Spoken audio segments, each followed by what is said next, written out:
ನನ್ನ ಹೆಸರು ಕೆ ಕಾವ್ಯ. ನಾನು 6ನೇ ತರಗತಿಯಲ್ಲಿ ಓದುತ್ತಿದ್ದೇನೆ.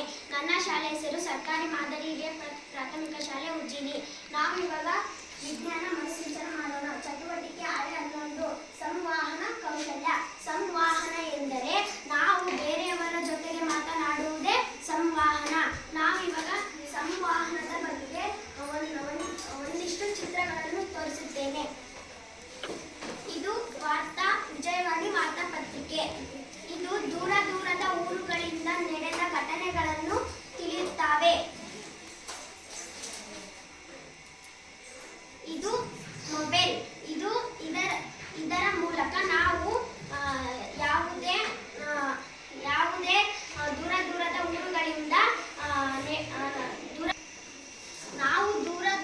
ಊರುಗಳಿಂದ ಬೇರೆಯವರ ಜೊತೆಗೆ ಇದರ ಮೂಲಕ ಮಾತನಾಡಬಹುದು. ಇದು ರೇಡಿಯೋ. ಇದರ ಮೂಲಕ ವಾರ್ತೆಯನ್ನು ಕೇಳಬಹುದು ಮತ್ತು ಮನೋರಂಜನೆಗಾಗಿ ಹಾಡನ್ನು ಕೇಳಬಹುದು. ಇದು ಕಂಪ್ಯೂಟರ್. ಇದರ ಮೂಲಕ ಯಾವುದೇ ಅಂತರ್ಜಾಲದ ಮಾಹಿತಿಗಳನ್ನು ತಿಳಿದುಕೊಳ್ಳಬಹುದು. ಇದು ಟಿವಿ. ಇದರ ಮೂಲಕ ಯಾವುದೇ ಆದ ವಾರ್ತೆಯನ್ನು ಮತ್ತು ಮನೋರಂಜನೆಗಾಗಿ ಹಾಡು, ಸಿನಿಮಾ ಕೇಳಬಹುದು ಮತ್ತು ನೋಡಬಹುದು. ಈಗ ನಾನು ಕೆಲವೊಂದು ವಸ್ತುಗಳನ್ನು ತೋರಿಸಿದ್ದೇನೆ. ಆ ವಸ್ತುಗಳ ಮಾಹಿತಿ ಬಗ್ಗೆ ತಿಳಿಸಿದ್ದೇನೆ. ನಿಮಗೆ ಅರ್ಥವಾದ ನಿಮ್ಮ ಮಾತುಗಳಲ್ಲಿ ಇದರ ಬಗ್ಗೆ ಸ್ವಲ್ಪ ತಿಳಿಸಿ. ವಾರ್ತಾಪತ್ರಿಕೆ ಯಾರು ಹೇಳ್ತಿದ್ರು ಗೊತ್ತಿದೆ? ನಾನು ಅಲ್ಲೇ ಒಂದು ಸ್ವಲ್ಪ ಹೇಳಿದ್ದೆಲ್ಲ ಮಾಹಿತಿ, ಅದನ್ನ ಯಾರು ಹೇಳ್ತೀವಿ? ಲಕ್ಷ್ಮಿ. ಈ ದಿನನಿತ್ಯ ನಡೆಯುವ ಘಟನೆಗಳ ಬಗ್ಗೆ ತಿಳಿಸಿಕೊಡುತ್ತದೆ. ಮತ್ತೆ ಕಂಪ್ಯೂಟರ್ ಬಗ್ಗೆ ಹೇಳ್ತೀವಿ. ಇದು ನಮಗೆ ಬೇಕಾದ ಯಾವುದೇ ಮಾಹಿತಿಯನ್ನು ಅಂತರ್ಜಾಲದ ಮುಖಾಂತರ ತಿಳಿಯಬಹುದು. ರೇಡಿಯೋ ಬಗ್ಗೆ ಹೇಳ್ತೀವಿ. ರೇಡಿಯೋದಿಂದ ಹಾಡು ಮತ್ತು ವಾರ್ತೆಗಳನ್ನು ಕೇಳಬಹುದು. ಟಿವಿ ಬಗ್ಗೆ ಮನೋರಂಜನೆ, ಹಾಡು, ಸಿನಿಮಾ, ವಾರ್ತೆ ಕೇಳಬಹುದು, ನೋಡಬಹುದು. ಮತ್ತೆ ಮೊಬೈಲ್ ಬಗ್ಗೆ ಯಾರು ಹೇಳ್ತೀವಿ? ದೂರ ಊರುಗಳಿರುವ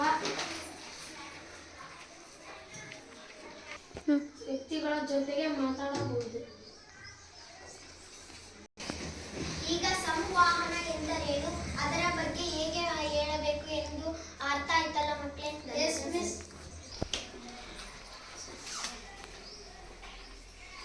ಕಟ್ ಮಾಡ್ಬೇಡ, ಹಂಗೆ ಇಟ್ಕೊಂಡಿರೋ ಮಧ್ಯ ಕೊಟ್ಬೇಡ. ಸಂವಹನ ಅನ್ನುವಂಥದ್ದು ಬಾಳಿನ ವಾಹನ ಅಂತೇಳಿ ಅನ್ಕೋತೀವಿ. ಸಂವಹನ ಅಂದರೆ ನಮ್ಮ ಭಾವನೆಗಳನ್ನು ಇನ್ನೊಬ್ಬರಿಗೆ ಅರ್ಥ ಮಾಡಿಸ್ತಕ್ಕಂತಹ ಅಥವಾ ಹಂಚುವಂತಹ ಒಂದು ಪ್ರಕ್ರಿಯೆ ಅಲ್ವಾ? ಪ್ರತಿಯೊಬ್ಬ ವ್ಯಕ್ತಿಯ ಜೀವನದಲ್ಲೂ ಕೂಡ ತುಂಬ ಅದ್ಭುತವಾಗಿರ್ತಕ್ಕಂಥದ್ದು ಈ ಸಂವಹನ ಅಂತಕ್ಕಂಥದ್ದು. ಯಾಕಂದರೆ ಯಾವ ಜೀವರಾಶಿಗಳಿಗೂ ಕೂಡ ದಯಪಾಲಿಸದೇ ಇರ್ತಕ್ಕಂತಹ ಒಂದು ಅದ್ಭುತವಾದ ಶಕ್ತಿಯನ್ನ ಆ ದೇವರು ನಮಗೆ ದಯಪಾಲಿಸಿದ್ದಾನೆ. ಅಂದರೆ ಮಾತನಾಡ್ತಕ್ಕಂಥದ್ದು, ನಮ್ಮ ಭಾವನೆಗಳನ್ನ ಇತರರಿಗೆ ತಿಳಿಯಪಡಿಸ್ತಕ್ಕಂಥದ್ದು. ಯಾಕಂದ್ರೆ ನೋಡ್ರಿ, ಸಂವಹನ ಅನ್ನುವಂಥದ್ದು ನಾವು ಮನೆಯಲ್ಲಿರ್ಬೇಕಾದ್ರೆ, ಶಾಲೆಯಲ್ಲಿರ್ಬೇಕಾದ್ರೆ ಅಥವಾ ಯಾವುದೇ ಒಂದು ಸಾರ್ವಜನಿಕ ಸ್ಥಳಗಳಿಗೆ ಹೋದಂಥ ಸಂದರ್ಭದಲ್ಲಿ ಅತ್ಯಂತ ಪ್ರಮುಖವಾಗಿರ್ತಕ್ಕಂಥ ಪಾತ್ರವನ್ನ ವಹಿಸುತ್ತೆ. ಅವುಗಳನ್ನು ನಾವು ಯಾವ ರೀತಿಯಾಗಿ ಬಳಸ್ಕೋತೀವಿ ಅನ್ನುವಂಥದ್ದನ್ನ ನಿಮ್ಮ ಗೆಳತಿಯಾಗಿರ್ತಕ್ಕಂಥ ಕಾವ್ಯ ತುಂಬಾ ಚೆನ್ನಾಗಿ ತಿಳಿಸ್ಕೊಟ್ಟಿದ್ದಾರೆ. ಏನಂದ್ರೆ ವೃತ್ತಪತ್ರಿಕೆಗಳ ಮುಖಾಂತರವಾಗಿ, ರೇಡಿಯೋ ಮುಖಾಂತರವಾಗಿ, ಟಿವಿಗಳ ಮುಖಾಂತರ ಮತ್ತು ಮೊಬೈಲ್ ಫೋನ್ಗಳ ಮುಖಾಂತರ, ಆ ನಂತರದಲ್ಲಿ ಕಂಪ್ಯೂಟರ್ಗಳ ಮುಖಾಂತರವಾಗಿ ನಾವು ಸಂವಹನ ಕೌಶಲ್ಯಗಳನ್ನ ಹೇಗೆ ವೃದ್ಧಿಸ್ಕೋಬಹುದು ಅನ್ನುವಂಥದ್ದನ್ನ ತುಂಬಾ ಚೆನ್ನಾಗಿ ನಿಮಗೆ ಇವತ್ತಿನ ಕ್ಲಾಸಲ್ಲಿ ಅವರು ತಿಳಿಸ್ಕೊಟ್ಟಿದ್ದಾರಲ್ವಾ? ಈಗ ನಿಮಗೆ ಅರ್ಥ ಆಗಿದೆಯಲ್ಲ ಸಂವಹನ ಅಂದ್ರೇನು.